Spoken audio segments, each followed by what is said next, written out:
ഇവിടെ കഥ ഇഷ്ടമല്ലാത്ത ആരും കൊണ്ടാ ഒരു റിയൽ ലൈഫ് സ്റ്റോറി. ഇപ്പൊ ജിത്തു കഥ ഇഷ്ടല്ലേ മനോട്ടാ? കഥകൾ കേൾക്കാൻ നമുക്ക് ഇഷ്ടല്ലേ? നല്ല ഫീലുള്ള കഥയാണെങ്കിലോ.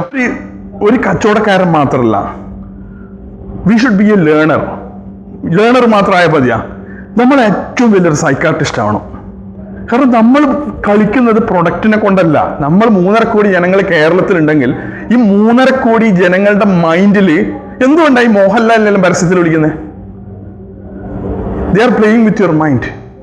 മോഹൻലാലിനെ കൊണ്ടുവരണമെങ്കിൽ അതൊരു കമ്പനി ആയിരിക്കും. കാരണം നമുക്ക് എല്ലാവർക്കും ഡിഫോൾട്ട്ലി അറിയാം മോഹൻലാൽ ലക്ഷങ്ങൾ കൊടുത്താലേ വരും, അല്ല കോടികൾ കൊടുത്താലേ വരുള്ളൂ.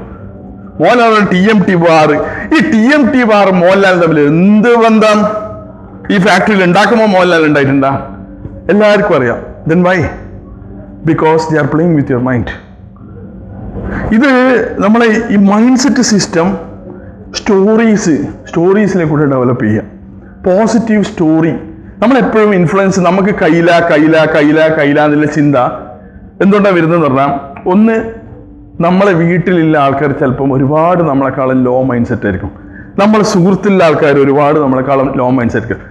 ഈ വെട്ടി വന്നവേ ഒരു കൂടോത്രത്തിൽ നശിപ്പിച്ചിട്ട് ഈ കേരളത്തിലല്ല ലോകത്തിലുള്ള ചരിത്രത്തിൽ നിങ്ങൾക്ക് അറിയുന്ന ഒരു സ്റ്റോറി പറ.